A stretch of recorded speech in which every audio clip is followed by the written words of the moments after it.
best way to smash patriarchy is to achieve something. मेरा नाम सरबजीत सिंह है और मैंने कभी किसी लड़की को नहीं छेड़ा।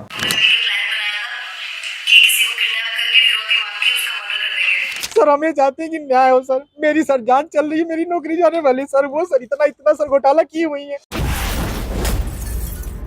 फरवरी 2018 में जयपुर के दुष्यंत शर्मा टिंडर पर एक फेक अकाउंट बनाते हैं जहां वो खुद को एक अमीर बिजनेसमैन बताते हैं और फिर टिंडर पर उनकी मुलाकात प्रिया सेठ नाम की एक लड़की से होती है जो 3 महीने तक दुष्यंत से सिर्फ इसीलिए बात करती है ताकि वो उसे किडनैप करके पैसों की मांग कर सके। जब 3 महीने बाद दोनों मिलते हैं तब प्रिया अपने 2 दोस्त दीक्षांत कामरा और लक्ष्य वालिया के साथ मिलकर उसे किडनैप करती है और उसके फैमिली से 10 लाख रुपए की मांग करती है। और जब प्रिया को ये पता चलता है कि दुष्यंत अमीर बिजनेसमैन नहीं है तो वो अपने दोस्तों के साथ मिलकर दुष्यंत का मर्डर कर देती है। और पुलिस इन्वेस्टिगेशन के दौरान दुष्यंत की बॉडी एक सूटकेस में मिलती है जहां उसकी बॉडी को कई टुकड़ों में काट दिया गया होता है। पर यहाँ देखने वाली बात यह है कि इतना सब कुछ करने के बावजूद वो बचकर निकल जाती है और वो भी सिर्फ इसीलिए क्योंकि वो एक लड़की होती है। यह पहली बार नहीं था कि किसी लड़के के साथ ऐसा हुआ हो। आपको कोरा और रेडिट जैसी वेबसाइट्स पर ढेरों ऐसी स्टोरीज मिल जाएंगी जहाँ फेमिनिज्म के नाम पर लड़कों के साथ ऐसी घटनाएं होती है। ऐसे ही 2015 में जसलीन कौर हैरेसमेंट केस भी काफी वायरल हुआ था जहाँ जसलीन नाम की एक लड़की सरबजीत सिंह पर मिसबिहेवियर और हैरेसमेंट का झूठा इल्जाम लगाकर फेसबुक पर पोस्ट कर देती हैं और वो पोस्ट इतना ज्यादा वायरल होता है कि कई सेलिब्रिटीज भी जसलीन कौर के पक्ष में बोलने लगते हैं। और टाइम्स नाउ वालों ने सरबजीत सिंह को दिल्ली का दरिंदा भी घोषित कर दिया था। लेकिन जब 4 साल बाद कोर्ट का फैसला आया तो उसमें सरबजीत सिंह निर्दोष साबित हुए। पर तब तक उनका करियर खत्म हो चुका था और जिस लड़की ने झूठा इल्जाम लगाया था उसके ऊपर कोई चार्जेस नहीं लगाए गए। हम जैसी आम ऑडियंस बॉलीवुड से काफी कुछ सीखते हैं, फिर चाहे वो हेयर स्टाइल हो या कपड़े पहनने का तरीका। पर लोग अब बॉलीवुड के सो कॉल्ड फेमिनिज्म मूवी को देखकर सेक्स, हुकअप, स्मोकिंग और एक्स्ट्रा मैरिटल अफेयर्स जैसे कई सारी गलत चीजें सीख रही हैं जो उन्हें नहीं करना चाहिए। अब मैं ऐसा भी नहीं कह रहा हूँ कि सारी ही बॉलीवुड फिल्में बेकार हैं, लेकिन अधिकतर बॉलीवुड की फिल्मों का मेन मकसद सिर्फ पैसा कमाना होता है और वो उसके लिए कुछ भी कर सकते हैं, कुछ भी दिखा सकते हैं। बॉलीवुड में अक्सर गलत चीजों को दिखाकर उसे फेमिनिज्म का नाम दे दिया जाता है, जिसे चलिए हम एग्जाम्पल की मदद से समझने की कोशिश करते हैं। लेकिन उससे पहले ये जान लेते हैं कि फेमिनिज्म का मतलब क्या है। आपको सरल शब्दों में बताऊं तो फेमिनिज्म मतलब यह है कि मेल और फीमेल को इक्वली रखा जाए, यानी कि फीमेल को भी उतने ही राइट्स और अपॉर्चुनिटीज मिले जितना कि एक मेल को मिलता है, जो कि एक अच्छी बात है। लेकिन इसका बॉलीवुड वाले गलत इस्तेमाल करते हैं। फॉर एग्जांपल लिपस्टिक अंडर माय बुर्का को एक फेमिनिस्ट मूवी बताकर प्रमोट किया गया था जिसमें एक बुजुर्ग महिला जवान लड़की बनकर फोन पे हनी ट्रैपिंग करके एक लड़के को फंसाती है। लेकिन जब मिलने पर लड़के को पता चलता है कि वो एक बुजुर्ग महिला है तो वो उस पर चिल्लाकर चला जाता है, जो कि एकदम ठीक है। गुस्सा आना तो जायज है, लेकिन बॉलीवुड वाले लड़के के बजाय उस महिला को ही विक्टिम बता रही है जिसने लड़के को एक जवान लड़की बनकर फंसाया था। पर यही अगर एक 60 से 65 साल का बुजुर्ग आदमी जवान लड़का बनकर एक 20 से 22 साल की लड़की को फंसाए तो वहाँ तो वो आदमी गलत हुआ ना। ऐसे ही बॉम्बे बेगम नाम की सीरीज में लीड कैरेक्टर प्रेग्नेंट होना चाहती है लेकिन कुछ प्रॉब्लम्स की वजह से हो नहीं पाती, जिसके बाद वो अपने हस्बैंड को सरोगेसी का तरीका बताती है जो काम भी कर जाता है। लेकिन इस दौरान वो अपने कलीग के साथ रिलेशनशिप में आकर सेक्स कर लेती है, वो भी एक नहीं बल्कि कई बार। लेकिन मूवी में उसे ही विक्टिम बताया जाता है जबकि रियल विक्टिम तो उसका हस्बैंड है क्योंकि उसकी वाइफ ने उसे चीट किया था। देखो गलत गलत ही होता है, फिर चाहे वो एक फीमेल करे या फिर मेल।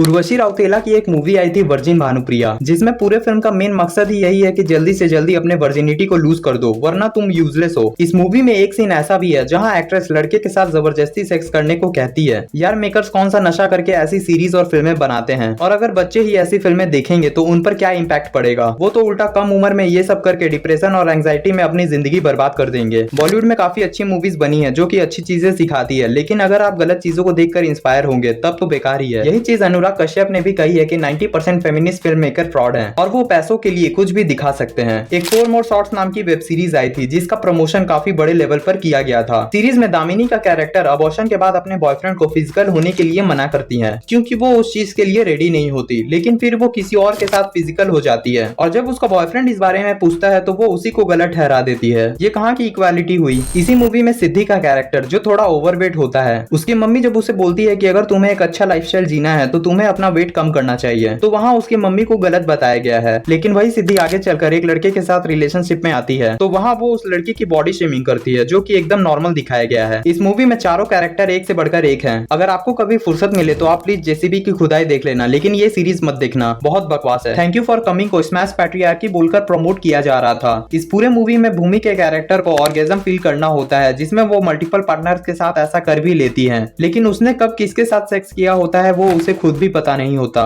मूवी के स्टार्टिंग में ही एक स्कूल में फंक्शन चल रहा होता है जिसमें भूमि का चाइल्डहुड कैरेक्टर स्टेज पर चिल्लाकर कुछ ऐसा कहती है, ऐसे नहीं होते बेबीज, पहले बॉयज गर्ल्स ना सेक्स करते हैं।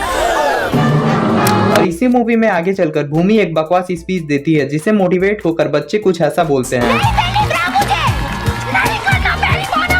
Bra is nothing but just a piece of cloth. उसमें फेमिनिज्म कहाँ से आ गया? सनी लियोनी ने वन नाइट स्टैंड मूवी को प्रमोट करते वक्त कहा था कि उनकी मूवी फेमिनिज्म को सपोर्ट करती है, क्योंकि अगर मैन वन नाइट स्टैंड कर सकते हैं तो वुमेन भी ऐसा कर सकती हैं। आप लोगों ने दंगल और सीक्रेट सुपरस्टार मूवी देखी होगी। अगर वुमेन एम्पावरमेंट को सपोर्ट करना है तो ऐसी फिल्में बनाओ ना जहाँ वाकई में फेमिनिज्म पर ध्यान दिया गया है। पर बॉलीवुड वाले सेक्स, हुकअप और मल्टीपल अफेयर्स को ही नॉर्मलाइज कर रहे हैं, जो यंगर जनरेशन के माइंड को तबाह कर रही है। किसी महान इंसान ने कहा है, your brain is not a dustbin. तो काफी सोच समझकर कंटेंट कंज्यूम करो, वरना कब अच्छी सोच का स्वाहा हो जाएगा पता भी नहीं चलेगा। खैर, अब आप कमेंट में बताइए कि आपको कौन सी मूवी या मूवी का कैरेक्टर फेक फेमिनिज्म को सपोर्ट करते नजर आया है। वीडियो अगर अच्छी लगी हो तो अपने दोस्तों के बीच शेयर जरूर करना, और अगर चैनल पे नए हो तो सब्सक्राइब जरूर से कर लेना। तो इस वीडियो में बस इतना ही, जल्दी मिलते हैं किसी और वीडियो में। तब तक के लिए धन्यवाद, शुक्रिया, बाय बाय।